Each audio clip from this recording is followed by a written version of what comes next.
किसी ने क्या खूब कहा है, सबको सब कुछ विरासत में नहीं मिलता, कई रातें बितानी पड़ती है किताबों के साथ। नमस्कार दोस्तों, मैं हूं सुभाष कुमार और आप देख रहे हैं जीके प्लान्स एसआर। आज हम पढ़ेंगे नागरिक जीवन से संबंधित ऑब्जेक्टिव टाइप 70 प्रश्न। नागरिक जीवन से जुड़ी बहुत सारी ऐसे प्रश्न हैं जिनको समझने में परेशानियां होती हैं। तो आज हम वैसे सारे प्रश्नों को डिस्कस करने वाले हैं, तो जुड़े रहिएगा लास्ट तक। तो चलिए शुरू करते हैं। पहला नंबर प्रश्न है, नागरिक जीवन की सबसे महत्वपूर्ण इकाई किसे माना जाता है? नागरिक जीवन की सबसे महत्वपूर्ण इकाई किसे माना जाता है? इसका आंसर है परिवार। दूसरा नंबर प्रश्न है, नागरिक जीवन का आधार क्या है? नागरिक जीवन का आधार क्या है? इसका आंसर हो जाएगा आपसी सहयोग। तीसरा नंबर प्रश्न है, गांव के विकास में मुख्य बाधा क्या थी? गांवों के विकास में मुख्य बाधा क्या थी? इसका आंसर होगा जमींदारी प्रथा। इसका आंसर हो जाएगा जमींदारी प्रथा। चौथा नंबर प्रश्न है, हमारे समाज की सबसे बड़ी समस्या कौन सी है? हमारे समाज की सबसे बड़ी समस्या कौन सी है? इसका आंसर होगा जाति पाति। अगला नंबर प्रश्न है, मिलजुल कर काम करने को क्या कहते हैं? मिलजुल कर काम करने को क्या कहते हैं? इसका आंसर होगा सहकारिता। इसका आंसर हो जाएगा सहकारिता। अगला प्रश्न है, सहकारिता का आधार क्या है? सहकारिता का आधार क्या है? इसका आंसर है आपसी सहयोग। इसका आंसर हो जाएगा आपसी सहयोग। अगला प्रश्न है, सहकारिता का मुख्य उद्देश्य क्या है? सहकारिता का मुख्य उद्देश्य क्या है? इसका आंसर है आर्थिक विकास करना। आर्थिक विकास करना। 8वां नंबर प्रश्न है, प्रशासन की सबसे छोटी इकाई कौन सी होती है? प्रशासन की सबसे छोटी इकाई कौन सी होती है? इसका आंसर ग्राम पंचायत। प्रशासन की सबसे छोटी इकाई को ग्राम पंचायत कहते हैं। अगला नंबर प्रश्न है, ग्राम पंचायत का प्रधान कौन होता है? ग्राम पंचायत का प्रधान कौन होता है? इसका आंसर हो जाएगा मुखिया। मुखिया जो है वो ग्राम पंचायत का प्रधान होता है। अगला प्रश्न है, मुखिया का कार्यकाल कितने वर्षों का होता है? मुखिया का कार्यकाल कितने वर्षों का होता है? इसका आंसर हो जाएगा 5 वर्षों का। इसका आंसर है 5 वर्षों का। अगला प्रश्न है, पंचायत का सचिव कौन होता है? पंचायत का सचिव कौन होता है? इसका आंसर होगा पंचायत सेवक। इसका आंसर होगा पंचायत सेवक। अगला नंबर प्रश्न है, ग्राम पंचायत में संवैतनिक पदाधिकारी कौन होता है? ग्राम पंचायत में संवैतनिक पदाधिकारी कौन होता है? इसका आंसर होगा पंचायत सेवक। अगला नंबर प्रश्न है, ग्रामीण स्तर पर विकास के कार्यों में सबसे अधिक मदद कौन करता है? ग्रामीण स्तर पर विकास के कार्यों में सबसे अधिक मदद कौन करता है? इसका आंसर होगा पंचायत सेवक। इसका आंसर हो जाएगा पंचायत सेवक। अगला नंबर प्रश्न है, पंचायत सेवक की नियुक्ति कौन करता है? पंचायत सेवक की नियुक्ति कौन करता है? इसका आंसर हो जाएगा राज्य सरकार। पंचायत सेवक की नियुक्ति राज्य सरकार करता है। अगला नंबर प्रश्न है, ग्राम कचहरी का प्रधान कौन होता है? ग्राम कचहरी का प्रधान कौन होता है? इसका आंसर हो जाएगा सरपंच। ग्राम कचहरी का प्रधान सरपंच होता है। अगला नंबर प्रश्न है, पंचायत का शाब्दिक अर्थ क्या है? पंचायत का शाब्दिक अर्थ क्या है? इसका आंसर होगा 5 पंचों की समिति। इसका आंसर हो जाएगा 5 पंचों की समिति। अगला नंबर प्रश्न है, ग्राम पंचायतों का मुख्य उद्देश्य क्या है? ग्राम पंचायतों का मुख्य उद्देश्य क्या है? इसका आंसर हो जाएगा गाँव की उन्नति करना। गाँव की उन्नति करना। अगला नंबर प्रश्न है,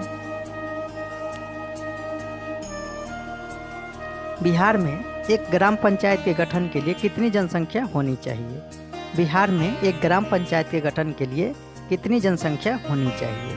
इसका आंसर हो जाएगा साधारणतः 7000, पठारी क्षेत्र के लिए 5000।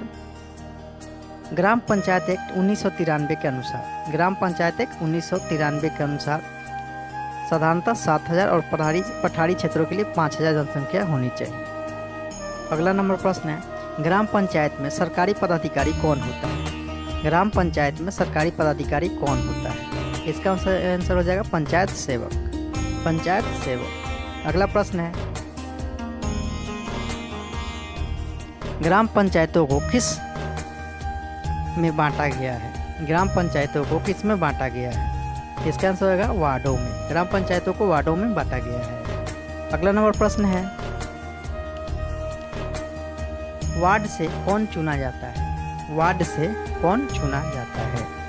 तो वार्ड से वार्ड सदस्य या उसको वार्ड कमिश्नर भी कहते हैं। वार्ड से वार्ड सदस्य या वार्ड कमिश्नर चुना जाता है। अगला प्रश्न है, वार्ड का गठन किस आधार पर होता है? वार्ड का गठन किस आधार पर होता है? तो इसका आंसर हो जाएगा जनसंख्या के आधार पर। वार्ड का गठन जनसंख्या के आधार पर होता है। वार्ड का जो गठन होता है वह जनसंख्या के आधार पर होता है। 500 की आबादी या कम से कम 300 तक मताधिकार के अनुसार। कम से कम 500 वहाँ की आबादी होनी चाहिए या वहाँ पे कम से कम 300 मत देने वाले मताधिकार होने चाहिए। अगला नंबर प्रश्न है, एक ग्राम पंचायत में कम से कम कितने वार्ड हो सकते हैं? एक ग्राम पंचायत में कम से कम कितने वार्ड हो सकते हैं? इसका आंसर हो जाएगा 10। एक ग्राम पंचायत में कम से कम 10 वार्ड हो सकते हैं। अगला नंबर प्रश्न है,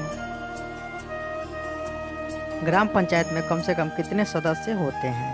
ग्राम पंचायत में कम से कम कितने सदस्य होते हैं? इसका आंसर हो जाएगा 10 सदस्य, मुखिया सहित। मुखिया को लेकर के 10 सदस्य होता है। अगला नंबर प्रश्न है, ग्राम पंचायत का चुनाव करने वाली सभा को क्या कहते हैं? ग्राम पंचायत का चुनाव करने वाली सभा को क्या कहते हैं? इसका आंसर हो जाएगा ग्राम सभा। ग्राम पंचायत का चुनाव करने वाली सभा को ग्राम सभा कहते हैं। अगला प्रश्न है, ग्राम सभा की बैठक साल में कितनी बार होती है? ग्राम सभा की बैठक साल में कितनी बार होती है? इसका आंसर होगा 4 बार।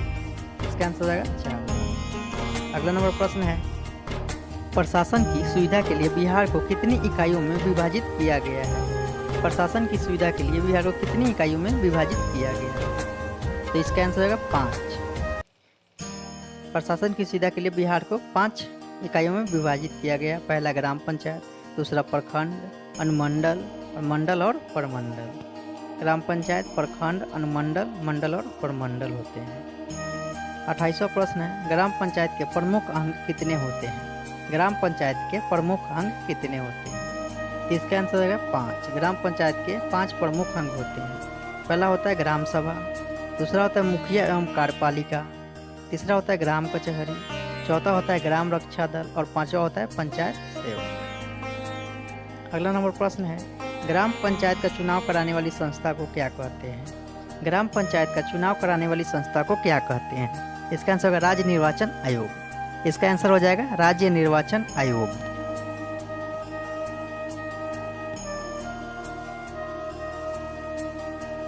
अगला प्रश्न है, पंचायत का हिसाब किताब रखने वाला अधिकारी क्या कहलाता है? पंचायत का हिसाब किताब रखने वाला अधिकारी क्या कहलाता है? इसका आंसर हो जाएगा पंचायत सचिव। पंचायत सचिव पंचायत का हिसाब किताब रखता है। पंचायतों के चुनाव का प्रबंध कौन करता है? पंचायतों के चुनाव का प्रबंध कौन करता है? इसका आंसर हो जाएगा जिलाधीश। इसका आंसर हो जाएगा जिलाधीश।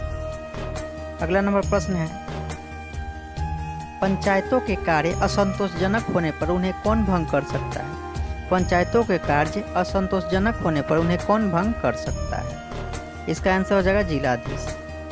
इसका भी आंसर हो जाएगा जिलाधीश। अगला नंबर प्रश्न है,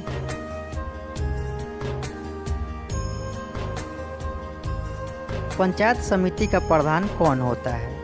पंचायत समिति का प्रधान कौन होता है? इसका आंसर हो जाएगा प्रमुख। पंचायत समिति का प्रधान प्रमुख होता है। 34वां नंबर प्रश्न है, प्रमुख का चुनाव किस प्रकार होता है? प्रमुख का चुनाव किस प्रकार होता है? इसका आंसर हो जाएगा पंचायत समिति के सदस्य एवं ग्राम पंचायत के मुखिया के द्वारा। पंचायत समिति के सदस्य एवं ग्राम पंचायत के मुखिया के द्वारा। अगला प्रश्न है, प्रमुख का कार्यकाल कितने वर्षों का होता है? प्रमुख का कार्यकाल कितने वर्षों का होता है? इसका आंसर हो जाएगा 5। प्रमुख का कार्यकाल 5 वर्षों का होता है। अगला प्रश्न है, गांव के विकास के लिए बनाई गई योजनाओं को क्या कहते हैं? गांव के विकास के लिए बनाई गई योजनाओं को क्या कहते हैं? इसका आंसर होगा वार्षिक योजना। इसका आंसर हो जाएगा वार्षिक योजना। अगला नंबर प्रश्न है, बढ़ती हुई जनसंख्या को रोकने के लिए खोले गए केंद्र को क्या कहते हैं? बढ़ती हुई जनसंख्या को रोकने के लिए खोले गए केंद्र को क्या कहते हैं? इसका आंसर हो जाएगा परिवार नियोजन केंद्र। इसका आंसर हो जाएगा परिवार नियोजन केंद्र। अगला प्रश्न है, गांव के पिछड़ेपन को दूर करने के लिए कौन सी योजनाएं शुरू की गई? गांव के पिछड़ेपन को दूर करने के लिए कौन सी योजनाएं शुरू की गई है? गांव के पिछड़ेपन को दूर करने के लिए कौन सी योजनाएं शुरू की गई है? इसका आंसर होगा सामुदायिक विकास योजना। सामुदायिक विकास योजना। अगला प्रश्न है, सामुदायिक विकास कार्यक्रम कब लागू किया गया? सामुदायिक विकास कार्यक्रम कब लागू किया गया? इसका आंसर हो जाएगा 2 अक्टूबर 1952 को। 2 अक्टूबर 1952 को सामुदायिक विकास कार्यक्रम लागू किया गया। अगला नंबर प्रश्न है, कई ग्राम पंचायत को मिलाकर क्या बनाया जाता है? कई ग्राम पंचायत को मिलाकर क्या बनाया जाता है? इसका आंसर हो जाएगा प्रखंड। कई ग्राम पंचायतों को मिलाकर एक प्रखंड का निर्माण होता है। अगला नंबर प्रश्न है, प्रखंड का प्रधान कौन होता है? प्रखंड का प्रधान कौन होता है? इसका आंसर हो जाएगा प्रखंड विकास पदाधिकारी, जिनको बीडीओ भी बोला जाता है, ब्लॉक डेवलपमेंट ऑफिसर, प्रखंड विकास पदाधिकारी। अगला नंबर प्रश्न है, ब्लॉक समिति को किन किन नामों से पुकारा जाता है?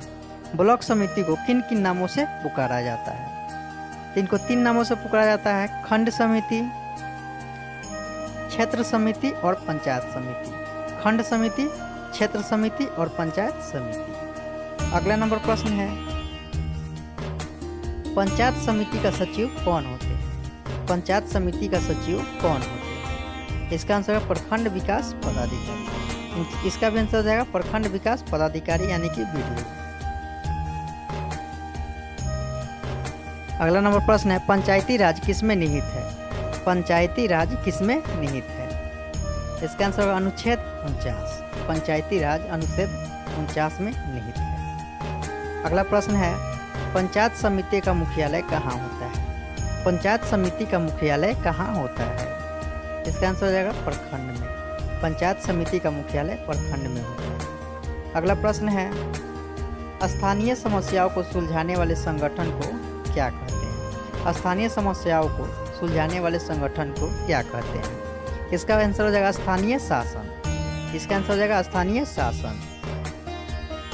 अगला प्रश्न है, सामुदायिक विकास का सबसे महत्वपूर्ण अधिकारी क्या कहलाता है? सामुदायिक विकास का सबसे महत्वपूर्ण अधिकारी क्या कहलाता है? इसका आंसर होगा प्रखंड विकास पदाधिकारी। इसका आंसर हो जाएगा प्रखंड विकास पदाधिकारी यानी कि बीडीओ। अगला प्रश्न है, ब्लॉक समिति के अधिकारी को क्या कहते हैं? ब्लॉक समिति के अधिकारी को क्या कहते हैं? इसका आंसर हो जाएगा प्रखंड विकास पदाधिकारी। प्रखंड विकास पदाधिकारी यानी बीडीओ। अगला नंबर प्रश्न है, प्रखंड विकास पदाधिकारी की नियुक्ति कौन करता है?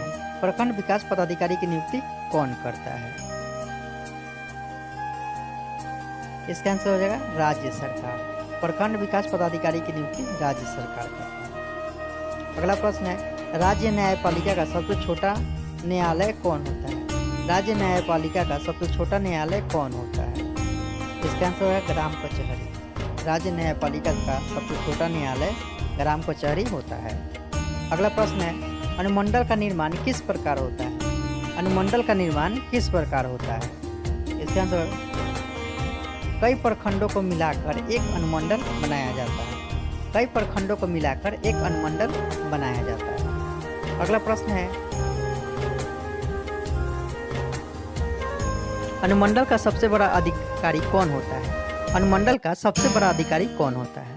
इसका आंसर हो जाएगा अनुमंडलाधिकारी। अनुमंडलाधिकारी यानी एसडीओ। अगला प्रश्न है, पंचायती राज की सबसे बड़ी संस्था को क्या कहते हैं? पंचायती राज की सबसे बड़ी संस्था को क्या कहते हैं? इसका आंसर हो जाएगा जिला परिषद। पंचायती राज की सबसे बड़ी संस्था को जिला परिषद कहते हैं। अगला प्रश्न है, परिषद के अध्यक्ष का कार्यकाल कितने वर्षों का होता है? परिषद के अध्यक्ष का कार्यकाल कितने वर्षों का होता है? इसका आंसर हो जाएगा 5 वर्षों का। परिषद के अध्यक्ष का कार्यकाल 5 वर्षों का होता है। अगला प्रश्न है, जिला परिषद का मुख्य कार्यपालक पदाधिकारी कौन होता है? जिला परिषद का मुख्य कार्यपालक पदाधिकारी कौन होता है? इसका आंसर हो जाएगा उप विकास आयुक्त। इसका आंसर हो जाएगा उप विकास आयुक्त। अगला प्रश्न है, जिला का निर्माण किस प्रकार होता है? जिला यानी मंडल का निर्माण किस प्रकार होता है? तो इसका आंसर हो जाएगा कई अनुमंडल को मिला करके एक जिला का निर्माण होता है। कई अनुमंडलों को मिला करके एक जिला का निर्माण होता है। चलिए अगले प्रश्न की तरफ चलते हैं। अगला प्रश्न है, जिला का सबसे बड़ा पदाधिकारी कौन होता है? जिला का सबसे बड़ा पदाधिकारी कौन होता है? इसका आंसर होगा जिलाधिकारी, जिनको कलेक्टर या डीएम भी बोला जाता है। जिलाधिकारी, जिनको कलेक्टर या डीएम भी बोला जाता है। अगला प्रश्न है, जिला न्यायालय का सबसे बड़ा न्यायाधीश कौन होता है? जिला न्यायालय का सबसे बड़ा न्यायाधीश कौन होता है? इसका आंसर हो जाएगा जिला एवं सत्र न्यायाधीश। जिला एवं सत्र न्यायाधीश। अगला प्रश्न है, जिला एवं सत्र न्यायाधीश की नियुक्ति कौन करता है? जिला एवं सत्र न्यायाधीश की नियुक्ति कौन करता है? इसका आंसर हो जाएगा राज्यपाल, उच्च न्यायालय के सलाह पर। जिला एवं सत्र न्यायाधीश की नियुक्ति राज्यपाल करते हैं उच्च न्यायालय के सलाह पर। अगला प्रश्न है, जिले के सर्वोच्च पुलिस अधिकारी को क्या कहा जाता है? जिले के सर्वोच्च पुलिस अधिकारी को क्या कहा जाता है? इसका आंसर होगा आरक्षी अधीक्षक। आरक्षी अधीक्षक, जिनको एसपी भी बोला जाता है। आरक्षी अधीक्षक यानी कि एसपी। अगला प्रश्न है, जेल के सर्वोच्च अधिकारी को क्या कहते हैं? जेल के सर्वोच्च अधिकारी को क्या कहते हैं? इसका आंसर हो जाएगा कारा अधीक्षक। इसका आंसर हो जाएगा कारा अधीक्षक। अगला नंबर प्रश्न है, प्रमंडल का निर्माण कैसे होता है? प्रमंडल का निर्माण कैसे होता है? इसका आंसर हो जाएगा कई जिलों को मिलाकर प्रमंडल बनाया जाता है। कई जिलों को मिलाकर प्रमंडल बनाया जाता है, जिसको हम लोग कमिश्नरी भी बोलते हैं। अगला नंबर प्रश्न है, प्रमंडल का सबसे बड़ा अधिकारी कौन होता है? प्रमंडल का सबसे बड़ा अधिकारी कौन होता है? इसका आंसर हो जाएगा आयुक्त या कमिश्नर। आयुक्त या कमिश्नर।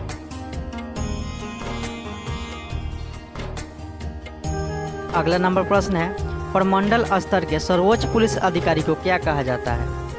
प्रमंडल स्तर के सर्वोच्च पुलिस अधिकारी को क्या कहा जाता है? इसका आंसर हो जाएगा आरक्षी महानिरीक्षक। आरक्षी महानिरीक्षक या आईजी। प्रमंडल स्तर के सर्वोच्च पुलिस अधिकारी को आईजी कहा जाता है। चलिए अगले प्रश्न की तरफ चलते हैं। अगला प्रश्न है, प्रमंडल स्तर पर शिक्षा विभाग के सबसे बड़े अधिकारी कौन होते हैं? प्रमंडल स्तर पर शिक्षा विभाग के सबसे बड़े अधिकारी कौन होते हैं? इसका आंसर हो जाएगा आरडीडी। आरडीडी को प्रमंडल स्तर पर शिक्षा विभाग के सबसे बड़े अधिकारी कहा जाता है। राज्य के सबसे बड़े पुलिस अधिकारी को क्या कहते हैं? राज्य के सबसे बड़े पुलिस अधिकारी को क्या कहते हैं? इसका आंसर हो जाएगा डीजी या आरक्षी महानिदेशक। आरक्षी महानिदेशक। अगला नंबर प्रश्न है, राज्य स्तर पर चुनाव अधिकारी को क्या कहा जाता है? राज्य स्तर पर चुनाव अधिकारी को क्या कहा जाता है? इसका आंसर हो जाएगा मुख्य निर्वाचन पदाधिकारी। मुख्य निर्वाचन पदाधिकारी। अगला नंबर प्रश्न है, सरकार के कानून बनाने वाले अंग को क्या कहा जाता है? सरकार के कानून बनाने वाले अंग को क्या कहा जाता है? इसका आंसर हो जाएगा व्यवस्थापिका। व्यवस्थापिका। अगला नंबर प्रश्न है, सरकार के कानून को लागू करने वाले अंग को क्या कहा जाता है? सरकार के कानून को लागू करने वाले अंग को क्या कहा जाता है? इसका आंसर हो जाएगा कार्यपालिका। इसका आंसर हो जाएगा कार्यपालिका। अगला नंबर प्रश्न है, कानून का उल्लंघन करने वाले के संबंध में कानून का उल्लंघन करने वाले के संबंध में निर्णय देने वाले अंग को क्या कहते हैं? कानून का उल्लंघन करने वाले के संबंध में निर्णय देने वाले अंग को क्या कहते हैं? इसका आंसर हो जाएगा न्यायपालिका। इसका आंसर हो जाएगा न्यायपालिका। आप लोगों का बहुत बहुत धन्यवाद हमारे साथ जुड़े रहने के लिए।